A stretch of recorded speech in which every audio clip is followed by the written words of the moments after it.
Welcome to If Prices Could Talk, the podcast where we dive into the art and science of pricing, sales, and negotiation. I'm your host, Tracy Dent. Join me as we explore strategies and current events shaping the future of pricing power in B2B, featuring insights from industry leaders and subject matter experts. Let's jump into today's conversation. Let's talk about B2B services pricing. That was the idea for this episode. We're back at it. It's been a while. Back on the docket. That's right. That's right. We had a queue. It's so funny. It's not like there aren't ideas, but I guess we've just been doing so much traveling and a lot of work. So B2B services came up not only because we've had a couple projects recently where obviously some new things opened up, but then also we've been getting more requests for things like this. B2B service pricing is one of those things where not a lot of people talk about it because it's usually not at scale, right? People talk about things at scale like transaction count or high dollar value, millions of business of contract work or whatever it might be. So people tend to focus on that a little bit more. And services companies tends to be a little bit on the smaller side, relatively speaking. And it seems to have a little bit more leakage or price sort of inconsistencies. Mm-hmm. And but people kind of just ignore it if things are going well. If they're closing business and cost, which is mainly people costs, are getting covered, it just kind of people just don't focus on it. So I think it's a great topic to talk about from what best practice is and how to move inch towards that a little. You want to start with like why it tends to be a little bit more touchy or potentially a little bit more emotional on the pricing side? Yeah, I think that's probably the right way to do it, It's funny because if I look at the companies or clients we have that sell SKUs, just normal products, even if it's software product, we tend to look at sales and go, hey, sales did something wrong. Sales didn't sell it correctly, or sales, something happened. They negotiated poorly, whatever it is. There's a lot of focus on that leakage dynamic, or they don't have the right products or bundling or packaging to be able to sell right, to the different buyer types, whatever it might be. So I think there's a pinpoint of what the problem is. In the services side, we find a lot of service sales are also the people that do the execution of the service. So it's hard to go, hey, I priced it wrong. Or Like that hey, Spider-Man meme where it has the three Spider-Mans like that's pointing at each other. right. That's right. I did something poorly, So we as humans, we tend to just go, hey, this is why I justified the price. I was right. It was good. I got something good. And especially if you talk about, higher services tends to be a little bit higher margin, a little bit more lumpy from a, consistency from a revenue perspective. But if you have those higher margin solutions, you always have an excuse to go, yeah, I went down a little bit on the margin, but I closed the deal. I'm making a lot of money on the service execution. I'm good. So that is usually the issue. The issue meaning issue to pinpoint where the problem is. We don't like to pinpoint it to ourselves, so therefore it's just it's tougher to break through that barrier. Typically, we have a larger percentage of relationship buyers. So when relationship buyers are there, we're doing services for friends and we're doing services for people that we've done business before. So there's a little element of trust that's there. There's a little bit of discounting that happens. There's a little bit of informality in the process that happens, which over time can lead to, not being aligned with the value that you're actually delivering, your pricing. So I think that also contributes. So we get a lot of comments like, well, I know Tracy really well. I'm not raising my price on Tracy. We go way back. We hear a lot of that. And we hear that on the product side as well. But on the service side, because you're selling and executing, it just tends to be hyper inflated from that market dynamic perspective. And the buyers typically are buying because they trust that other person to do the service. So that trust piece, leads to some informalities and some sort of bleeding on the pricing side of things. Mm-hmm. Like That's my my client, my people, whatever. that's right. That's right. Is it worth getting into in a normal B2B pricing outside of value based? Just how do people normally think about it? How do most companies do pricing? Just as Yeah. a contrast. We probably see the most amount of quote unquote market-based pricing in service industries, especially in B2B, which basically means for my region, let's say I'm in New York City, for my regions, there's three other companies that do the same service as I do. They charge, making up a number, $700 an hour. So I need to be around that. I don't have to be at 700. If I want to score a deal, I can be at 600 or 500. If I want to really, get paid for my value, this is where the value word comes in. I can be at 710, 720, that type of thing. So people talk about value and pricing for value by getting a little bit more than my competitor, but they don't quantify what that value is to know that, hey, you could have charged $900, for your service, but you don't want to do that. So you just say, hey, if as long as I could charge a little bit more than my competitor in my market, I'm good. I can just put a period on it. And I think Hmm. that's where the gap is. That's where the leakage is typically. Yeah. Yeah. We talk about some ways to kind of unanchor from that, some ways to think about it. It all starts with like understanding your value and quantifying that value. And we don't see service companies do that well. We don't see because it's so people driven, instead of a product with features that's driving that value. The service component of it, unless you've got service components like tech support or you've got something that's very KPI driven, then you can measure it kind of like a product, measure that value, right?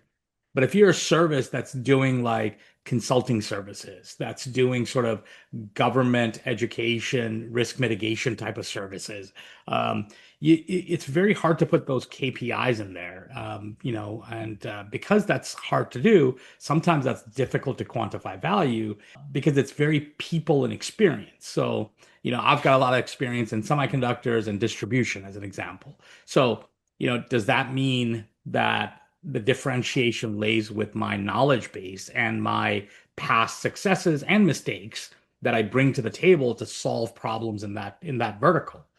That's a differentiation. But how do I quantify that, as sort of an impactful number so I can price off of it?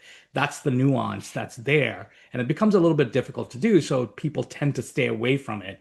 And the only sort of proxy for that people find is, hey, Tracy's in the same field as I am. She's in New York with me, and she charges 700 and I get to charge 750. That's my differentiation, is that $50 basically. Yeah. I think the other thing in consulting that we've seen is people trying to sell as if it's a product. Hmm. Yeah, that's a good point. Versus across the board, when you're talking about value, it's like, how do you have people experience the value and the difference between that versus explaining what the product is, which is, all of the different points in the spectrum of how to do that. It's actually a really, really important point you're making because what we also tend to see here is because service is not a product, but if we treat it as a product, we tend to throw extra services in there in order to justify something, or prove something. So oftentimes we'll see, you're paying me for 8 hours of my work to do ABC. Well, okay, now you want more, or you're unhappy with my price. So instead of 8 hours, I give you 10 hours. Instead of 10, I give you 12, whatever it might be. I kind of start throwing in, instead of service ABC, I'm also giving you D, E, and F and throwing it in there to make you happy. You're my client and I want to make you happy. So I kind of start throwing things into my bucket that's a product by using my services and throwing it in there. And it needlessly adds cost to my cost to serve, but it dilutes the value of the services that I put in there. So if you're paying for service ABC, you're not happy with something. So I throw in D, E, and F. All of a sudden, my ability to charge for DEF to you in the future is probably not that good because you in your mind have given it a different value proposition than what it really likely is. All right, so let's talk about some of our learnings from these last few months in Yeah. this arena. There were a few different things as we're getting into, like, all right, so how do you get outside of just charging for time and materials? How do you really understand value when you're talking about, in a lot of cases, like people's expertise and their experience and what they're bringing to the table beyond just the time? Yeah. So how do people think about that? First, it is definitely people oriented, meaning if I'm very good at something and I work for company A, and then I leave and I go work for company B, that's a pretty big deal. That differentiation that I brought in selling and executing services now has gone to a competitor. That's a big loss, if I'm truly good at what I do and I've got that experience. So I think, one thing is to really understand what's driving the differentiation. Is it the person? And in a lot of these cases, we've seen that it is the person, that individual that's driving it. There's a component that's the process, right? So as a consulting service ourselves, we have a process that's value based. We've talked about value based pricing. Everything is value based. So the process itself drives a certain amount of differentiation, but the other piece of the differentiation is driven by the individual. It's driven by my experiences of good and bad, my longevity, how many years have I doing this? How many projects have I tried to do this at? All of that is really impactful.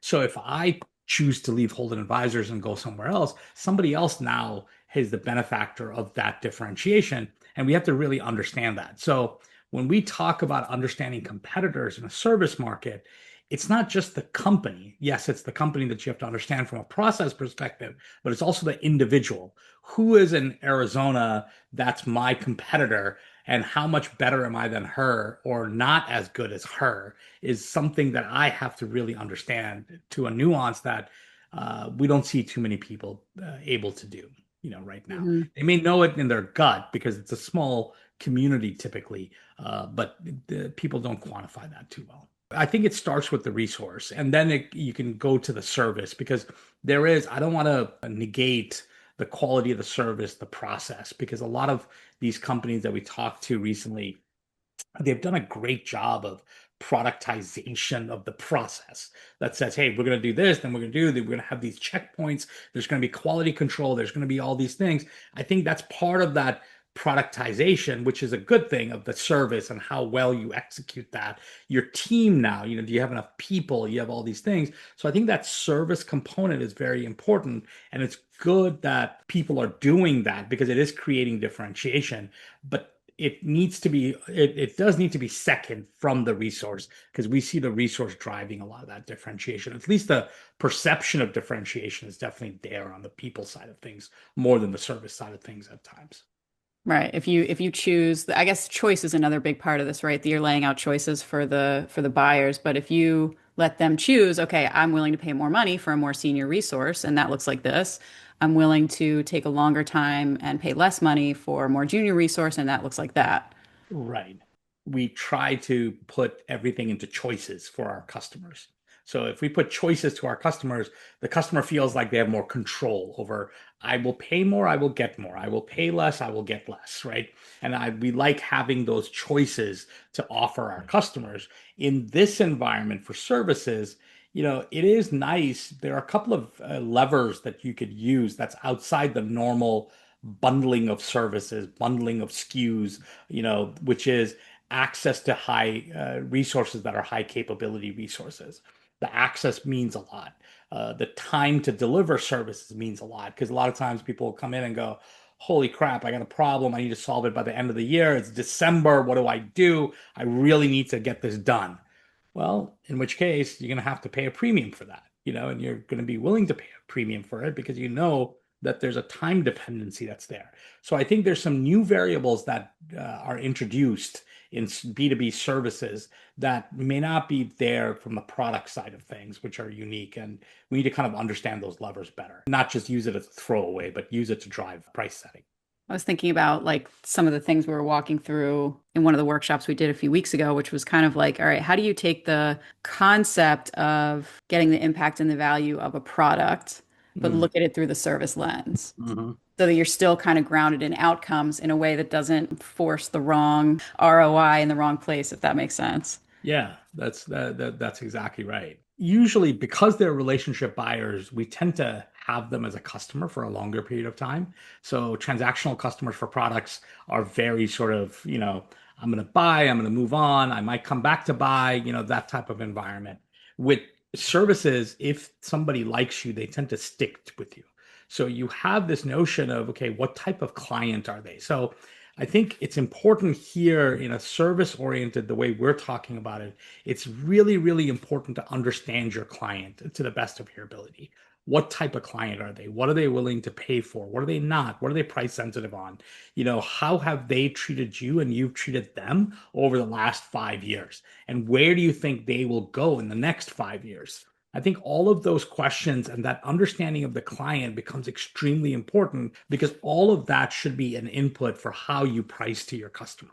So, as an example, if they're the type of customer that you got romanced by the size of the revenue, so you're just throwing a lot of services at them because you Get just that want them. logo. Yeah, that's right. I want that logo. I need to have that logo. And you sort of give them a lot of services.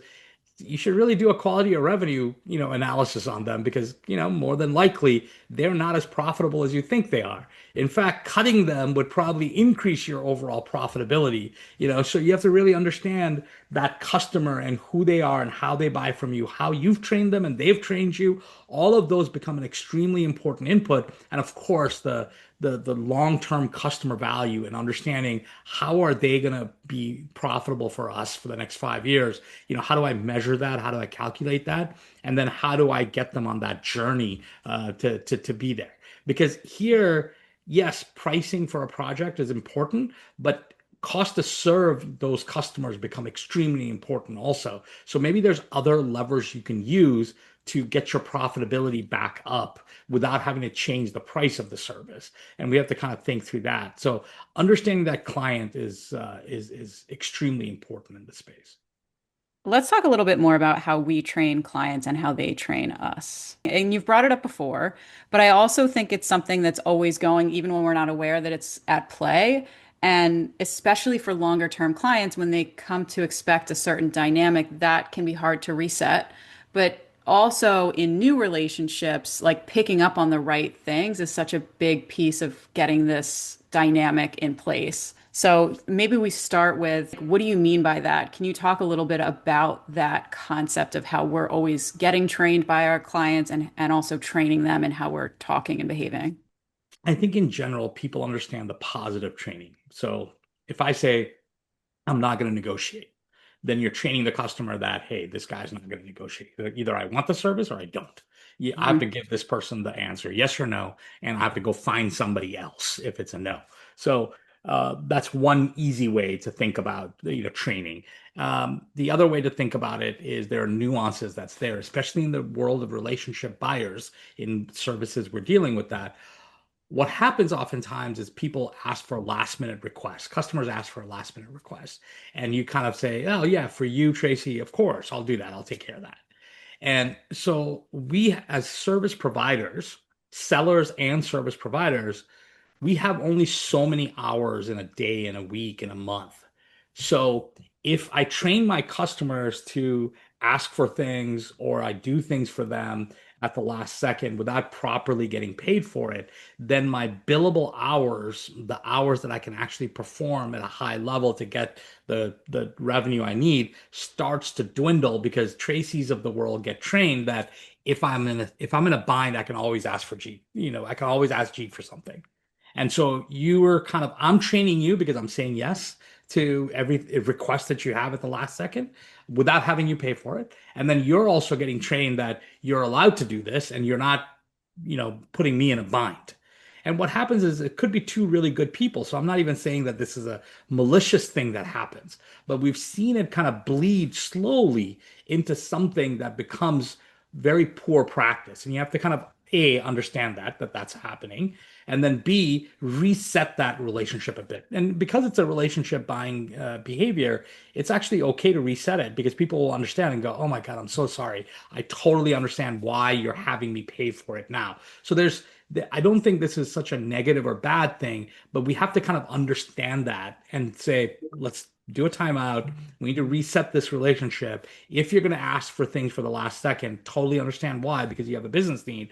I'm going to ask you to pay a premium for it, and most of the time that's okay. But people just don't want to have those difficult conversations, is what we find. It's not that A, they don't want to do that analysis to understand it. And then B, when they do understand it, or the consultant tells you that, hey, you have this problem, they don't want to make that behavior change because they like Tracy so much. They don't want to have that difficult conversation to say, I'm not going to behave this way. We're going to change this dynamic so it becomes a little bit better for us. That conversation is usually the sticking point at that Yeah. stage. We could probably also disincentivize behavior that doesn't necessarily benefit as much as it might seem. Like if somebody's always on the phone with a account rep or whatever, and then they realize like, all right, if this is going to cost me more, I'll do it less. And then they find other ways around it. Actually, wasn't that necessary to begin with, or you can kind of reset the dynamic from that perspective too. An easy example to understand, and I'm going to break away from our services for a second conversation, but it's we used to see that for product sales, like the sales reps on the phone. So we would have so many clients that were emotionally tied to their sales rep. And they would call to buy like a cable. They would call to buy like onesies, twosies, and things like that. Well, Right. the reps obviously have multiple customers, right? So they would be on the call, taking calls for these onesie, twosie things. And it was really hard to break that behavior because it's really good. I'm glad they have that relationship. They're driving business. So I'm not even saying that it's like driving this negative, thing, but the productivity of those reps is diminishing over time. So either I have to add more heads to this to take on these onesie twosies, or I have to push these customers to online to really be able to do it on their app or do it on the website, do it somewhere else where my rep can focus on the high yielding, needs and questions that customers have. Mhm. So it's one of those things where disincentivizing them or incentivizing them to move that behavior elsewhere. So we had to Mhm. go, I'll give you a little bit of a deeper discount if you bought from the website. I'll give you a little deeper whatever if you did this, right? You change the behavior by changing that carrot on where you put the carrot means a lot. All right, good. Other thing I'm debating is AI. Uh, yeah, AI as it relates to B2B services. yeah, There's so many ways that this has come up, but I think there's perception of what AI can do and how that impacts value yeah. and measurement of value. And then there's also people taking things in-house and how to keep that in mind. So what do you want to cover relating to AI? What's really, really important with AI is the metric to get paid. So if I'm in a service-oriented industry and it took me 3 months to do a service and I'm time and materials, basically, it's 3 months, number of people, blah, blah, blah, level of person. If I'm using AI to drive productivity of my outcome, and now I'm able to do it in 3 weeks instead of 3 months, my clients are going to be like, hey, so I should get a discount. I should get, I'm going to pay you one third of what I paid you before, you know? And we're going to go, no, because I don't want to have that big of a dip in my revenue just because I'm driving productivity. So do I artificially go, no, it's not 3 months, it's 2 months, and I at least make some money? I don't think that's the way we do it because I think you need to keep driving towards productivity and insights and drive the value. I think we start talking about is time and materials the right metric for AI driven services? In my opinion, it's not. I think this is when we start seeing a little bit more of that outcome based pricing. So if I derive insights faster than before and I'm giving you those insights faster than before, you're able to use those insights to drive some kind of business value. What is that? And do we get a percentage of it? It could be a low percentage, whatever that might be, but that outcome based pricing becomes extremely important. And it doesn't always have to be tied to revenue or margin. If it is, that's great. That's even better. But you're going to have a governance issue with that. You're going to have sort of how do I know it really did that attribution to your Attribution, service? right? You're Yeah. going to have a lot of sort of complaints and questions and blah, blah, blah. You don't want to get into a legal jargon conversation or contract. So you want to keep the KPIs really simple and really proper. And if we make it a very simplified KPI that we can actually govern and we can measure, and you agree to that, I think outcome-based pricing is probably where the services are headed to when we talk about these types of services where it's you don't have a lot of products or systematic approach to processes to implement services. If you're talking about generating insights and providing insights faster to your client, I think outcome-based pricing becomes important. So the metric and the change in metric for service companies is probably going to be the next big hurdle for companies to go through. AI is already there, whether AI is being used for productivity reasons or not, because I think it's still really early, just like the MIT study that came out. Not a lot of companies are actually able to drive productivity through AI agents quite yet, but we know it's coming, right? It's not like we can say it's not happening, but it Let's doesn't all give mean, up. yeah, Yeah. let's all stop. You Forget can't it. do that, right? You can't. So we know it's coming. So because we know it's coming, it's like, okay, so let's get prepared for it. I think the time and materials way of pricing are basically gone. Now, I will say there's still an opportunity to do a hybrid, right? So it doesn't have to be all or nothing. So you don't go 100% to, outcome based, and you don't go 100% this way. You're kind of probably in the middle somewhere first, and then you start leaning more towards outcome based. The most important piece, if you do the outcome based, is really being very precise on the KPIs that you're going to add the price to. Make sure that it's something that you can govern properly, and there's transparency on both sides. That transparency is the most important piece. Otherwise, you're going to lose trust, and the most important part about a price point is the trust. You have to have the trust. Either you validate that price through value, or you validate that price in other ways by experiencing or some other way, but it has to trust is the most important piece here. We get into some examples of that hybrid transition because it feels like changing metric for some companies might be a little more simple than others, but for most, this territory, first of all, is new, but second of all, is a little bit complicated to make a change. Yeah. So I think one way to do it, like, so let's say it took you a month to do something instead of 3 months, and you typically charged for 3 months based on level of experience, number of people, and the time frame of 3 months. If you went now to 1 month and you said, now I'm going to charge you one third off of the same metric, you can still keep the one third plus whatever that outcome variable is, right? And Hmm. that outcome variable, that impact variable that you use to price off of, can also be more long term. So you can say in the next 12 months, we're gonna take this much off by giving you this service. So there's a hybrid approach that says, I hate to say it this way because I don't want people to take this out of context, but it's almost like the third that I'm going to charge you covers my cost. And then the outcome variable covers the upside of the value piece of it. So I'm almost separating out my cost and then the value, right? Um, Hmm. so I think that's where we're probably going to see, over time, because people are going to say it's fair for you to go from full price 3 months to one third. And then they're going to say, okay, outcome based, I'm going to get the insights are better and they're faster. Therefore, I will pay you a little bit more. So, how do I pay you a little bit more becomes the question. And as long as they see it as being fair, I think they'll be good. Okay. Where do people start with this? Overall, the services B2B space is extremely dynamic. I think, in my opinion, it's more dynamic than a product-based business. It changes so fast. I think it needs to change. It needs to start with really understanding your capabilities versus your competitors. I know it's a cheesy answer. It's like the answer we give to a lot of folks. Start with value. I just feel like the services space is so dynamic. It Yeah. changes so fast with people moving jobs, people moving from state to state, from region, because it's very regional based. It tends to be regional because of competition, competitive capabilities in that region, things like that, foothold that they've had for many years, whatever it might be. So understanding your market is probably the best start.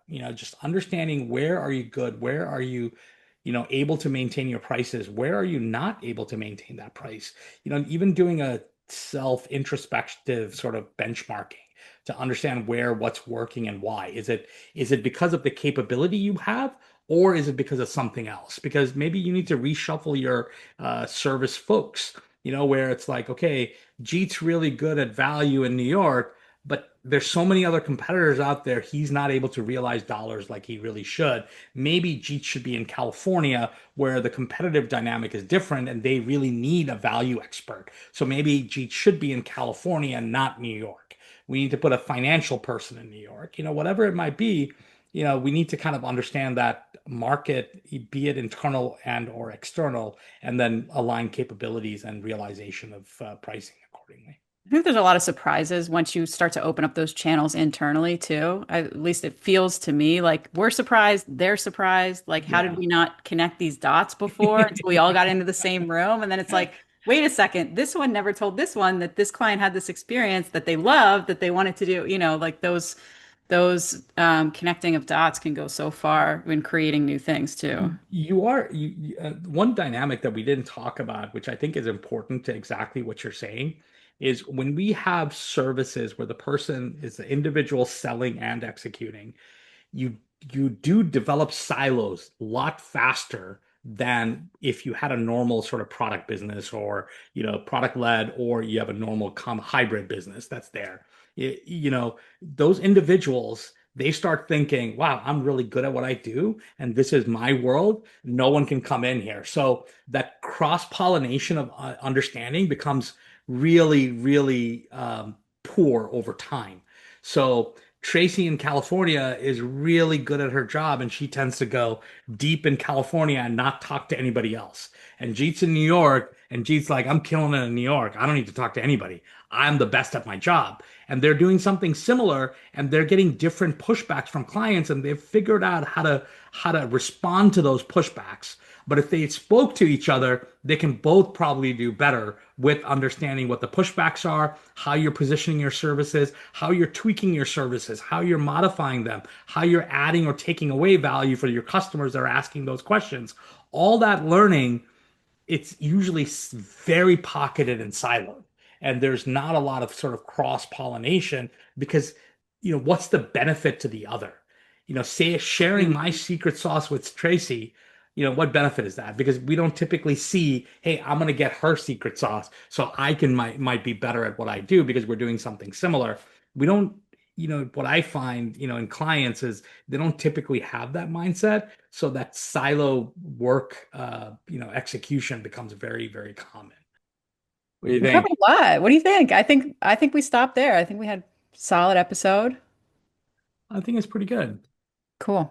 All right. Awesome. Till next Thank you. time. Thank Till next you. time. Thank you.